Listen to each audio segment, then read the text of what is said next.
morning everyone. Today our team will present about Japan, but before we starting our presentation, I want to introduce our group member, which is the first one we have me, Awangku Amiruddin, and second member we have Yong Kah Chee, and third member we have Kha Hui, and the fourth member we have Laiyu Chin, and the last member we have Choong Kai Qi. And now we will start our presentation with introduction of Japan. Japan was selected as our benchmark country because of its advanced economy, strong manufacturing sector, and well-developed industrial relation system. Japan is also located in East Asia and consists of four main islands, which is Honshu, Hokkaido, Kyushu, and Shikoku. It operates under a constitutional monarchy with Tokyo as its capital city. And in 2024, Japan population was approximately in 123.8 million people, with more than 90% living in urban area. The country also has one of the highest life expectancy in the world at around 84 years. And economically, Japan is the world's fourth largest economy with major industry including automobile manufacturing, electronic and technology, robotic, tourism, and financial services. However, Japan faced several demographic challenges such as aging population, declining birth rate, labor shortage, and negative population growth. This challenge makes Japan an interesting case for studying industrial relation and workforce environment management. Overall, Japan provides valuable insight and lessons that can be compared with Malaysia. And now I will pass it to the next presenter. Thank you. Japan industry relations system is known for its cooperative relationship between employers and employees. After World War II, major labor reforms strengthened workers' right to organize and bargain collectively. Today, the system is built around four key pillars, which is enterprise unionism, collective bargaining, labor relationship committees, and the lifetime employment system. Together, these features promote workplace stability, employee loyalty, and a relatively low industrial conflict. Unlike many countries, Japan's unions are mainly organized at the enterprise level. The largest federation is Rengo, which generally prefers negotiates and cooperation rather than strikes. Japan's traditional employment models include lifetime employment, seniority-based wages, and mass hiring of new graduates. These practices encourage loyalty, job security, and long-term commitment between employees and employers. Although Japan maintains a relatively stable labor market, significant changes are occurring. Companies increasingly rely on non-regular workers such as part-time and contract employees, while the female labor force participations continue to rise. However, Japan faces serious demographic challenges.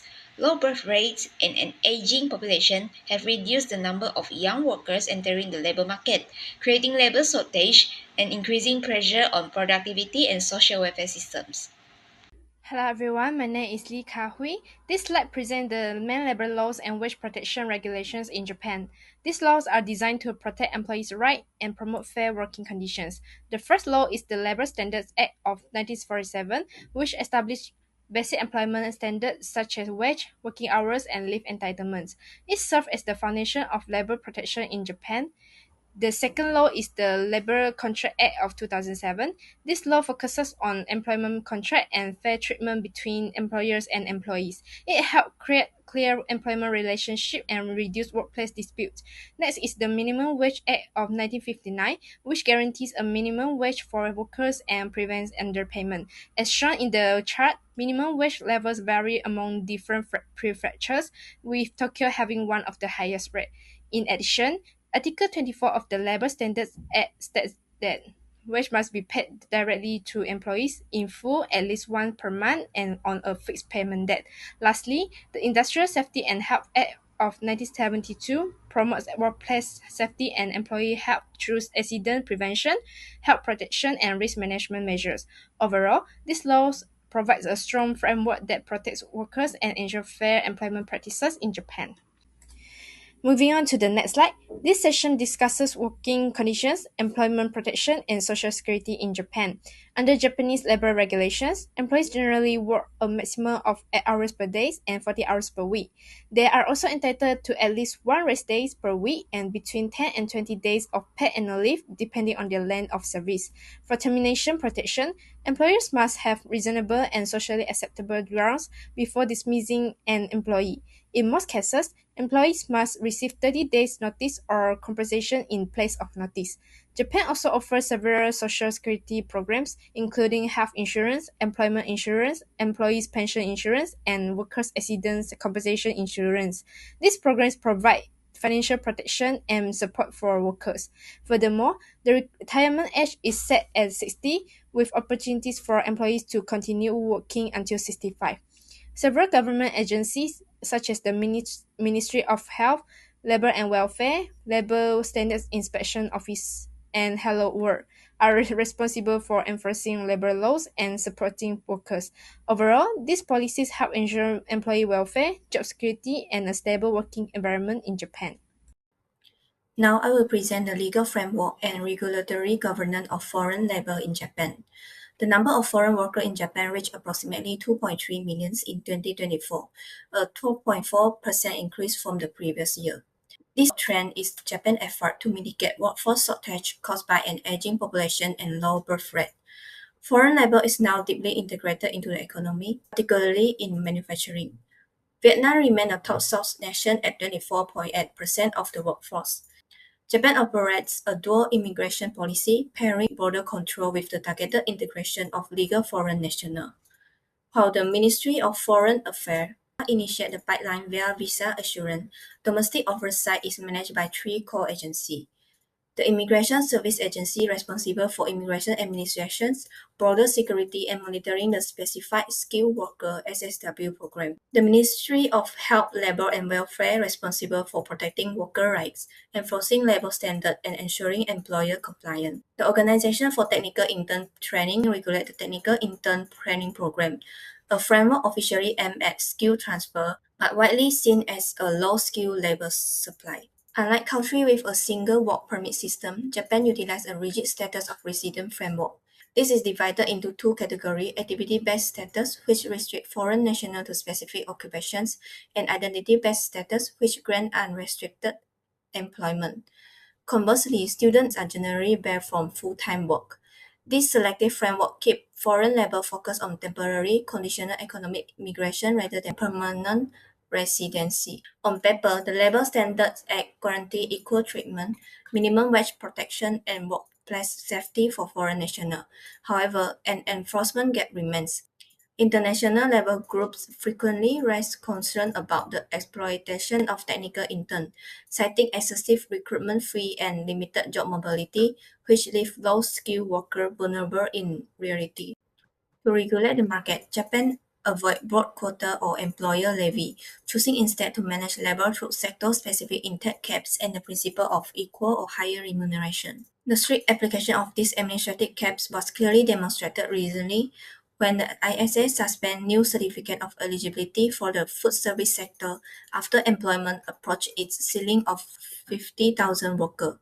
This reflects the government's active real-time control to prevent over-reliance on external labor. Overall, Japan's foreign labor policy reflects a gradual cautious trend. While foreign workers are structurally necessary to sustain key industries, immigration remains tightly regulated and subordinate to economic needs. The state continues to favor temporary controlled migration over permanent immigration, balancing economic pragmatism with social cohesion. This session discussed special employment groups in Japan, focusing on young workers and women employment rights. For young workers, Japan Labor Standard Act set the minimum employment age at 15 years old after compulsory education is completed. Workers under 18 are prohibited from engaging in night work, hazardous work, and underground work. Japan has also ratified ILO Convention 138 and Convention 182, demonstrating its commitment to preventing child labor and protecting young workers. Student part-time employment, commonly known as arbeito, is popular in convenience store, restaurant, retail outlets, and tutoring service. Despite being part-time job, employers must still comply with youth employment protection. Regarding women's rights, Japan promotes female workforce participation through the Equal Employment Opportunity Act, maternity protection, childcare leave, and the Womenomic Initiative. Female employees are entitled to 14 weeks of maternity leave, while childcare leave is available to both mothers and fathers. This policy helps address labor shortage while promoting greater workplace gender equality. Overall, both Japan and Malaysia aim to protect workers' rights, maintain industrial harmony, support economic growth, and regulate employment relationship. However, their approach differ due to labor market structure and demographic challenge. In terms of industrial relation, Japan practices enterprise unionism, while Malaysia adopt a tripartite approach involving government, employers, and employee. Trade unions in Japan are mainly enterprise-based, whereas Malaysia has industry-based and national-level unions. For foreign workers, Japan relies on the SSW system, while Malaysia uses quota and levy system. Regarding employment culture, Japan is known for lifetime employment, whereas Malaysia adopts more flexible employment practice. Japan uses regional minimum wages that vary by prefecture, while Malaysia applies a national minimum wage. Japan also encourages re-employment up to age 65, while Malaysia's retirement age is generally 60. Despite these differences, both countries share strong workers' protection law, legal protection for women and young workers, and active government involvement in labor regulation and dispute resolution. From this comparison, Malaysia can learn from Japan's emphasis on lifelong learning, active aging workforce participation, strong labor management cooperation, and long-term workforce planning. On the other hand, Japan can learn from Malaysia's labor market flexibility, workforce diversity, adaptive foreign labor policy, and ability to respond more quickly to labor shortage. Several key lessons emerge from this comparison. First, strong labor law remain essential for industrial harmony. Second, labor policy must adapt to demographic and workforce changes. Third, sustainable economic growth requires balancing worker protection with labor market flexibility. In conclusion, there is no single best industrial relation system. Japan prioritizes employment stability and long-term cooperation, while Malaysia emphasizes flexibility and adaptability. Both countries face workforce and demographic challenges, making continuous policy improvement essential for future workforce sustainability. That's all from us. Thank you.